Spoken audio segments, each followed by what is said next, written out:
It's my pleasure to invite Jeffrey Balin, our Chief Gabbai, and our Darshan this morning to share with us his Devar Torah. As Jeffrey comes up, just a context of sort of timing and flow of service.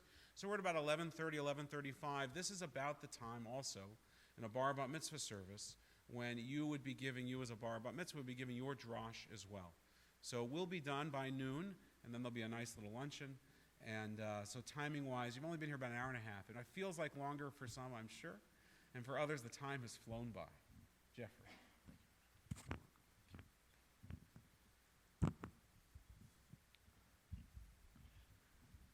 Thank you, Rabbi. I'm very honored to have been invited and to have the opportunity to tell you about a recent trip that I took to Poland, to Auschwitz, and to Israel, where my family was awaiting me. So thank you for the chance to describe that in a little more detail and to write a drush around it, to explore it a bit more in terms of what it meant to me, and I'd like to share that with you. The timing of my drush seems appropriate on two levels. First, yesterday, the rabbis and our chazan led a beautiful Yizkor service where all who were present had the sacred opportunity to respectfully remember and reflect on loved ones we have lost. Second, the Passover story we have recently read in our Haggadot is ultimately one of hope and the victory of life over tyranny, light over darkness, remembrance and light.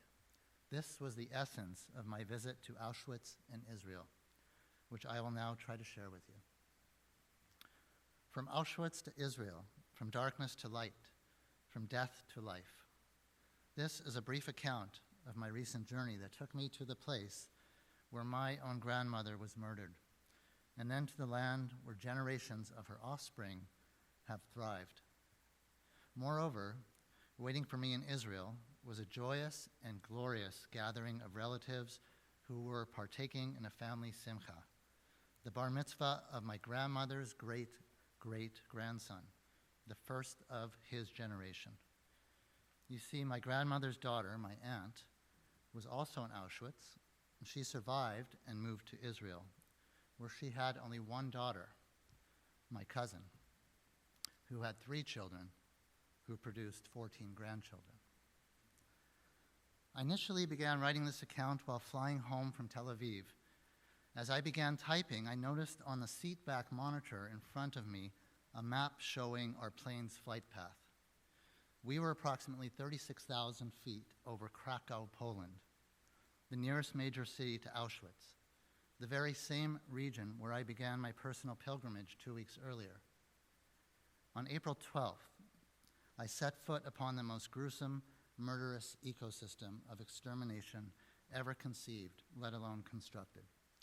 The graveyard of over 1.5 million people, mostly Jews, one of them my dear precious grandmother. As always, the number 1.5 million, or 1, do not adequately or accurately register in our minds. But when it is your own grandmother, along with other more distant family members, it registers deeper than one may know, deeper than I may even know. So it is with great humility and respect that I tell my own tale, knowing there are countless casualties and tragedies, physically, mentally, and emotionally, emitting from the Nazi nightmare dreamt decades ago. As a second-generation child of the Holocaust, I grew up in the horror of the images I saw and the stories I heard. I grew up with fear, and over the years, anger grew up with me. It sat and festered for decades until, at the age of 30, while standing alone in a quiet room, it all came out like a flash flood of molten fury coursing through the stony corridors of my memory. How could humans treat other humans in such a way? I demanded. Who gave anyone that right? I raised my fist and literally struck a wall. I don't know if it hurt, for the tears that poured out of me did not emanate from physical pain. That was the exact moment in my life 2 significant commitments subconsciously spawned inside me. The first was to develop compassion, tolerance, and acceptance for all people to the best of my ability, especially those who do not seek to harm others. The second was to one day visit Auschwitz and do something my grandmother never could, walk out. 21 years later, it was what seemed to be a classic gray, cloudy day in and around Krakow, Poland, as my bus drove 30 miles west to the town of Auschwitz, the very name that the Nazis converted into their own German spelling and pronunciation, Auschwitz. When I first arrived at Auschwitz, walking through the iconic gate that mockingly promises freedom through work, Arbeit macht frei, I felt overwhelmed and invisible among the throngs of visitors. Dozens of organized tours, including my own, hurriedly proceeded from building to building and site to site with orderly, if not efficient, precision. There was not nearly enough time to linger and to take in the details of the inconceivable information and vistas that defined humanity's darkest moment. And yet, that helpless sense of being hurried through is likely what my grandmother experienced. Her life upheaved, her children taken away quickly, thrust from home to train to crematorium to heaven. For those who do not know, Auschwitz began with what is now called Auschwitz I. It is laid out with clean lines in a rather methodical fashion, with its rusty brick buildings dedicated to some form of promoting labor or death or medical experimentation. It is gruesome, calculating, cold, and repulsive, and yet it somehow still pales in comparison to the much larger, more efficient death camp known as Auschwitz II, just down the road, Auschwitz-Birkenau. A vast, barren expanse of hell on earth, row after row after row after row of barracks where prisoners, mostly Jews, either worked to death or awaited it, if they even made it that far. For most, the flick of an SS officer's hand to the left meant you lived another day, a flick to the right, and you were sent to your death.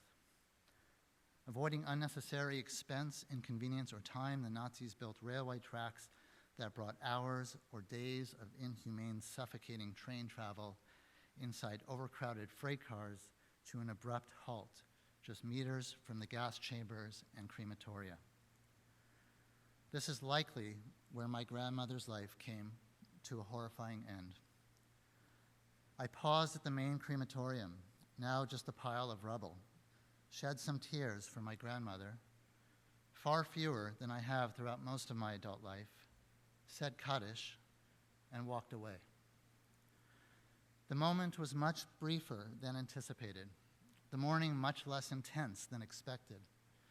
And yet, that seemed to be the main point, the most poignant point of my entire journey to Auschwitz. Let us remember, but not linger, for we are here to live life. And so I picked up where my grandmother left off, continuing on, away from the crematorium, walking back along the railway tracks, out through the gates of Auschwitz, back into this magnificent, wondrous, joyful world that God has given us.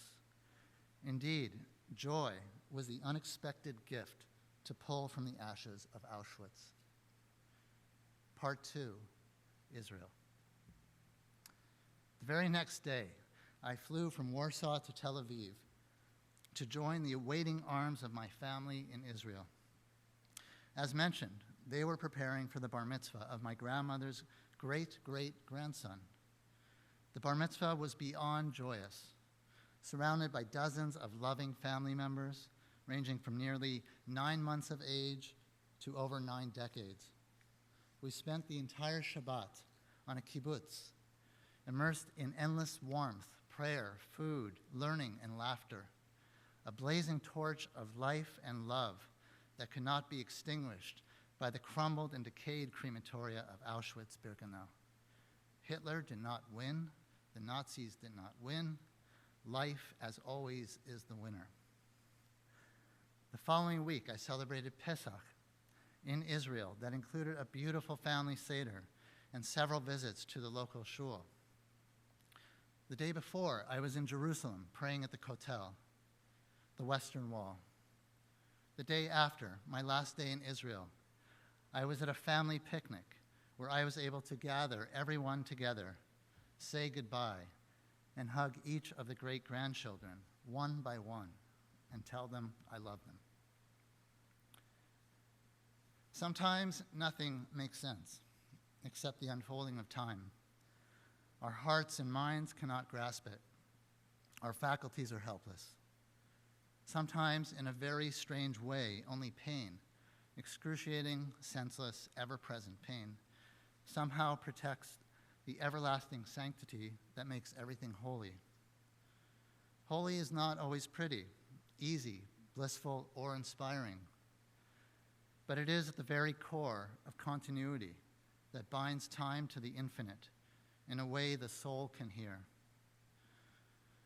The moment we look for good or bad, longing to freeze it in time, holiness seems to evaporate, and we miss experiencing the essential, elusive message of God's magnificent symphony.